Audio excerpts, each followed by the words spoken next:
महाभारत युद्ध की समाप्ति। दुर्योधन की प्राय सारी सेना युद्ध में मारी गई थी। अंततोगत्वा उसका भीमसेन के साथ युद्ध हुआ। उसने पांडव पक्ष के पैदल आदि बहुत से सैनिकों का वध करके भीमसेन पर धावा किया। उस समय गदा से प्रहार करते हुए दुर्योधन के अन्य छोटे भाई भी भीमसेन के ही हाथ से मारे गए। अपने राजा दुर्योधन की ऐसी दशा देखकर और अपने पिता द्रोणाचार्य की मृत्यु का स्मरण कर अश्वत्थामा अधीर हो गया। छुपकर वह पांडवों के शिविर में पहुंचा और घोर कालरात्रि में कृपाचार्य तथा कृतवर्मा की सहायता से पांडवों के बचे हुए वीर महारथियों को मार डाला। केवल यही नहीं, उसने पांडवों के 5 पुत्रों के सिर भी अश्वत्थामा ने काट डाले। अश्वत्थामा के इस कुकर्म की सभी ने निंदा की, यहाँ तक कि दुर्योधन तक को भी यह अच्छा नहीं लगा। पुत्रों के हत्या से दुखी द्रौपदी विलाप करने लगी। उसके विलाप को सुनकर अर्जुन ने उस नीच कर्म हत्यारे ब्राह्मण के सिर को काट डालने की प्रतिज्ञा की। अर्जुन की प्रतिज्ञा सुन अश्वत्थामा भाग निकला। श्री कृष्ण को सारथी बनाकर एवं अपना गांडीव धनुष लेकर अर्जुन ने उसका पीछा किया। अश्वत्थामा को कहीं भी सुरक्षा नहीं मिली तो भय के कारण उसने अर्जुन पर ब्रह्मास्त्र का प्रयोग कर दिया। अश्वत्थामा ब्रह्मास्त्र को चलाना तो जानता था पर उसे लौटाना नहीं जानता था। उस अति प्रचंड तेजों में अग्नि को अपनी ओर आता देख अर्जुन ने श्री कृष्ण से विनती की, हे जनार्दन, आप ही इस त्रिगुणमयी सृष्टि को रचने वाले परमेश्वर हैं। सृष्टि के आदि और अंत में आप ही शेष रहते हैं।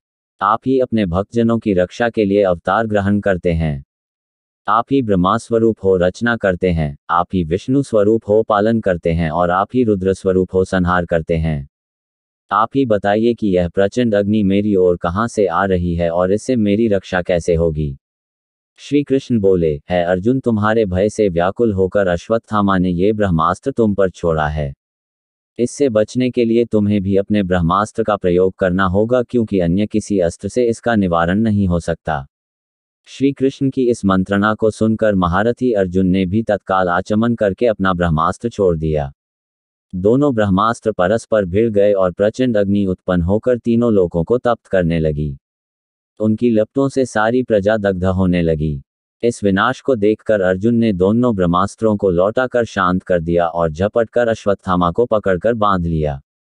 श्री कृष्ण बोले, हे अर्जुन धर्मात्मा, सोए हुए, असावधान, मतवाले, पागल, अज्ञानी, रथहीन, स्त्री तथा बालक को मारना धर्म के अनुसार वर्जित है। इसने धर्म के विरुद्ध आचरण किया है, सोए हुए निरपराध बालकों की हत्या की है। जीवित रहेगा तो पुनः पाप करेगा। तत्काल इसका वध करके और इसका कटा हुआ सिर द्रौपदी के सामने रखकर अपनी प्रतिज्ञा पूरी करो। श्री कृष्ण के इन शब्दों को सुनने के बाद भी धीरवान अर्जुन को गुरुपुत्र पर दया ही आई और उन्होंने अश्वत्थामा को जीवित ही शिविर में ले जाकर द्रौपदी के सामने उपस्थित किया। पशु की तरह बंधे हुए गुरुपुत्र को देखकर ममतामयी द्रौपदी का कोमल हृदय पिघल गया। उसने गुरुपुत्र को नमस्कार किया और उसे बंधन मुक्त करने के लिए अर्जुन से कहा, इनके वध करने से मेरे मृत पुत्र लौट कर तो नहीं आ सकते, अतः आप इन्हें मुक्त कर दीजिए। द्रौपदी के इन न्याय तथा धर्मयुक्त वचनों को सुनकर सभी ने उसकी प्रशंसा की, किंतु भीम का क्रोध शांत नहीं हुआ। अर्जुन ने अपनी तलवार से अश्वत्थामा के सिर के केश काट डाले और उसके मस्तक की मणि निकाल ली। मणि निकल जाने से वह श्रीहीन हो गया। श्रीहीन तो वह उसी क्षण हो गया था जब उसने बालकों की हत्या की थी, किंतु केश मुंड जाने और मणि निकल जाने से वह और भी श्रीहीन हो गया और उसका सिर झुक गया। अर्जुन ने उसे उसी अपमानित अवस्था में शिविर से बाहर निकाल दिया। अश्वत्थामा को अपमानित कर शिविर से निकाल देने के पश्चात सारे पांडव अपने स्वजनों को जलदान करने के निमित्त धृतराष्ट्र तथा श्री कृष्णचंद्र को आगे करके अपने वंश की संपूर्ण स्त्रियों के साथ गंगा तट पर गए। उसी समय एक अपूर्व घटना हुई। उन्होंने देखा कि उनकी वधू उत्तरा ने व्याकुल स्वर में कहा कि मुझे बचाओ, मुझे बचाओ, मेरी रक्षा करो, आप योग योगेश्वर हैं, देवताओं के भी देवता हैं, संसार की रक्षा करने वाले हैं, आप सर्वशक्तिमान हैं। ये देखिए, प्रज्वलित लोहे का बाण मेरे गर्भ को नष्ट न कर दे। है प्रभो, आप ही मेरी रक्षा करने में समर्थ हैं।